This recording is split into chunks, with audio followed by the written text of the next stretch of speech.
So I found an interesting and alarming report from Vanguard about the 401ks, and the average 401k account balances decreased by 20% from the end of 2021 until June 2023, which is not a secret because the bear market starting in November 2021 until December 2022.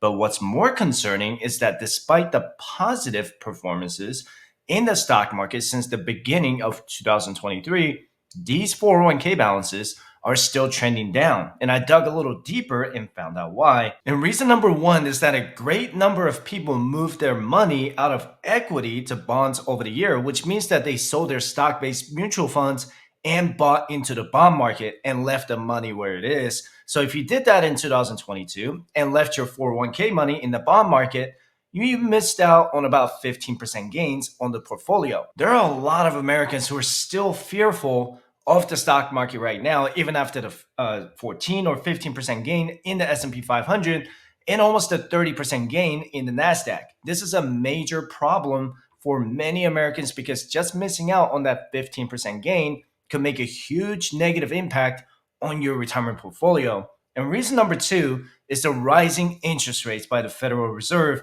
If you already have a fixed interest rate loan, you're not going to be affected by the rising Fed funds rate. However, people with variable interest rate loans like credit cards, buy now, pay later, and HELOC are getting hit the hardest. So people who have balances on their credit cards are prioritizing their payments on credit cards before they contribute to the 401k, which is understandable and the correct way to prioritize paying off credit card debt before contributing to the 401k. Paying off 25% or 29% on credit card interest rates absolutely trumps the 15% return in your 401k. And I also want to quickly mention the HELOC video I made on my channel. And it's one of my best performing videos so far. And I want to clarify that I would never recommend borrowing money against your home or opening a line of credit on your home. Not only are they variable interest rates, but the risk you're putting on your primary home is absolutely not worth it. And that video is just to educate my audience on how HELOC works and the risks that are associated with HELOC. You can check out the video linked in the description below. But anyway, reason number three is inflation. Let's face it, even with the headline CPI at 4%, there are a lot of people struggling to buy groceries, keep utilities running, and pay the rent.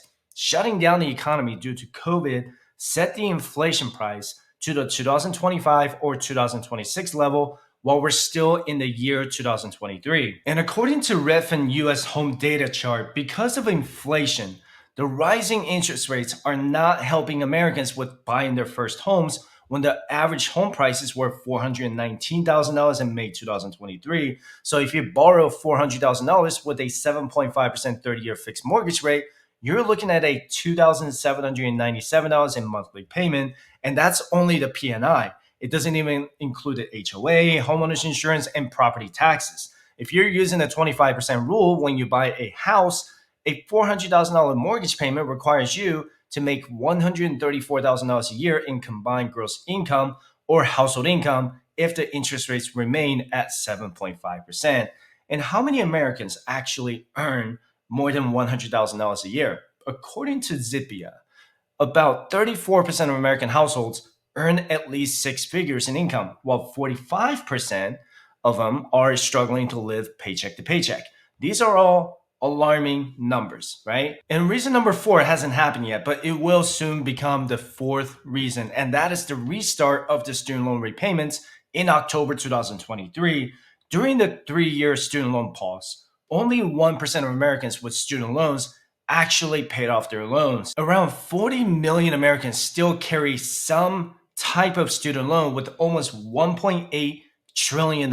And what you probably didn't know is that the Biden administration and the House Republicans made a deal to raise the debt ceiling. But a part of the deal is to restrict any further pauses on student loan repayments. The Department of Education on June 20th officially announced that student loan repayments would be due starting in October. And keep in mind that the interest on your student loan will start accruing actually in September, but the payment won't be due until October. And according to CNBC, the 3-year pause allowed Americans to save on average $15,000 per year in interest and principal. So 99% of people who took advantage of student loan forbearance will need to redo their budget and start making room for the student loan repayments. Where do you think they're going to start cutting in order to make the minimum payments? One of them is their discretionary spending, and the other one would most likely be the 401k or other employer sponsored retirement accounts. So here are the 5 steps that I recommend that you should take before deciding what percentage you're able to contribute to your 401k. These simple steps and questions help me get to where I am now. And don't forget that you can download all of my financial resources for absolutely free by visiting firesuccess.com/resources. You should also check out my Fire Success shop if you're curious about what equipment I use to grow my YouTube channel from 700 to 10,000 subscribers in a year by visiting firesuccess.com/shopping. And step number 1 is to analyze your current contribution rate to your 401k. How much of your income can you truly afford to contribute to your 401k? According to several investment firms, aiming to save at least 15% of your gross income annually for retirement will cover your retirement expenses and your current lifestyle. However, that's if you start investing at the age of 25 and you want to retire at 67 and plan to collect Social Security to cover your retirement expenses. And that's if Social Security is still around by the time you retire. So let's be realistic. From my experience as a financial coach and my personal experience as a retirement investor, most people don't take retirement seriously until they're in their 30s, like me. And some people don't start until they're in their 40s and sometimes in their 50s. Instead of saving 15%, I found that saving 25% of your income is much more realistic to achieve the retirement savings that you want to maintain in your current lifestyle. And your argument in the comment section is that you don't make enough money to contribute 25% of your income towards your retirement. And I completely understand. Not everyone has room in their budget to just set aside 25% of their gross income for a 401k, Roth IRA, or something else. So here's the checklist I use to teach people the steps they need to take before they get to a 25% savings rate. And let me show you this. So the first step is to contribute to your 401k, but only up to your employer match. If your employer contributes 3% of your gross income, if you contribute 6% of your income, then only contribute up to 6% of your gross income. If your employer doesn't provide a match, then you simply skip the step. And once you pay off your high interest debt and max out your emergency fund, then you want to work on maxing out your Roth IRA and HSA. And I have a Roth IRA playlist and an HSA playlist on how to invest in them. So be sure to check them out on my channel after watching this video. And once you contribute up to the employer match, max out your Roth IRA and max out your HSA, then you want to try to max out your 401k or up to 25% of your gross income. Let me know in the comment section down below what step that you're currently on. And the next step is to find out if your income matches the market expectation. For example, if you're a nurse making $80,000 a year, but your coworkers are making $90,000 a year on average, that's something you can bring up to your manager to find out if you can get an out of cycle pay raise. If your employer says no, then you can do some market research to find out if your job pays for or more in other areas than the one that you work at. And according to Pew Research Center analysis, people who switch jobs every 2 to 3 years make more money than people who stay with the same employer for 10 to 20 years. Every time you interview for a new job, the rule of thumb is to ask for a 10 to 20% pay raise over your previous salary. So if you're making $70,000 a year at your current job, you should ask for an additional $7,000 to $14,000 on top of that salary. If you're in the industry in demand for more human resources, you might be able to ask for more. And I also get this question a lot from you guys in the comment section. And that's if going back to school to get a degree is going to benefit your pay increase. This is a tough one because you're most likely going into more student loan debt just to get a bachelor's degree or a master's degree. If you really need a degree to get the job that you want, I always recommend that you cash flow your classes while you're still working. And you also have to do a cost analysis to see if spending $30,000 on a degree is going to get you in a higher income bracket, because it's not always the case, right? And that's why many people are trapped in the student loan crisis, and maybe getting a certificate can be cheaper and much more beneficial. And I know that working on your retirement plan can be extremely difficult to understand. So I encourage you to join my private Facebook group or become a member of my channel, because I have a public live stream and private group session every other Wednesday to talk about all kinds of financial independence, investment, and early retirement strategies. You can visit firesetchat.com/pricing or firesetchat.com/coaching to schedule your financial coaching session. And once you have your budget and debt figured out, you need to think about at what point you want to quit your 9 to 5 job. If you can't figure out the exact age, that's okay. You can answer the following questions to help you figure out your retirement age. One, if you have kids, are you looking to retire before or after they move out to go to college or start a new life? Two, what investment vehicles do you have besides your 401k? Do you have a Roth IRA, HSA, real estate, or taxable investments? Three, at what age are you looking to collect your Social Security? Have you decided to collect early at age 62 or at the full retirement age of 67? Or are you looking to delay the full retirement age up to age 70? Knowing this could help you decide your true retirement age. And four, will you need to rely on Medicare to pay for your medical expenses? If so, your initial enrollment period starts 3 months before you turn 65 and 3 months after you turn 65.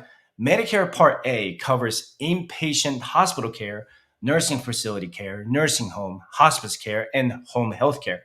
And Medicare Part B covers diagnostic and preventive care services. And if you decide to work after you turn 65, you can still opt in for Medicare Part C, or what's called Advantage plans, which are offered through private insurance that also includes Medicare Parts A and B. The AARP actually has really great information on the Medicare enrollment process. So be sure to check that out if you're in your late 50s or early 60s. And five, where do you want to live when you retire? There's no one size fits all answer to this question. So where you want to live might depend on the distance to the nearest medical care facilities or treatment facilities that you need.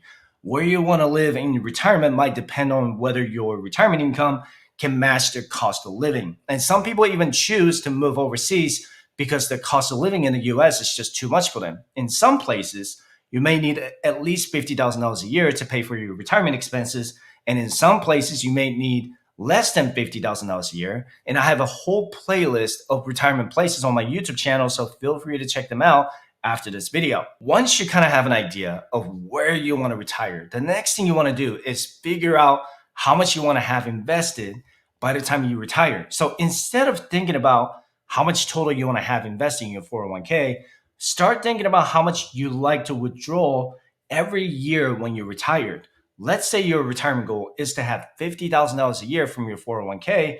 With a 4% withdrawal rate, you're going to need at least $1.25 million invested in your 401k to not run out of money. What matters more than the stock market return and your stock bond allocation is your savings rate. You need to have a bigger shovel to have a bigger retirement. That's just how math works, right? You might need a bigger shovel if you start your retirement journey in your 40s or 50s. Because if you're 40 years old, you're going to need to contribute twice as much as you would as 30 years old, because your timeline is a lot shorter than when you're in your 30s, right? If you're 50 years old, that's another 2x the amount you would need to contribute in your 40s to have $1 million in your 401k. So is it still possible to have $1 million invested by 60 years old if you start your retirement contributions late in your 40s or 50s? Absolutely. But your savings rate needs to be higher than when you were in your 20s or 30s. So again, I encourage you to get my financial independence calculator for absolutely free by visiting firesetchat.com/resources. And I did a video tutorial on that spreadsheet, and I'll put that link in the description below while you work on the retirement calculator. If you don't think age 60 is mathematically possible to retire, then change the retirement age to 62 or 65 to give you more room to save for retirement. If you're relying on Social Security to live on your retirement with nothing invested, you're going to need to budget based on that Social Security retirement income. But you have to ask yourself if you could just live on $20,000 or $30,000 a year from Social Security. Most people won't be able to unless they have a retirement location picked out that has a low cost of living. And if you're looking to retire overseas, you need to make sure that country doesn't tax you twice.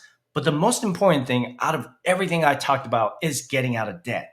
You have to stop the bleeding before you apply the bandage to the wound, right? So you need to make sure that you're able to pay for your basic expenses first before you start repaying your debt more than the minimum payment amount. And once the wound heals, then you can start making these investment decisions to achieve financial independence and retire early or retire on time. And if you want to know more about how I grew my 401k to $225,000 in 3 years and how to use my 401k calculator, be sure to check out these 2 videos. So with this said, I appreciate you watching my video. Don't forget to subscribe and I hope to see you in the next video.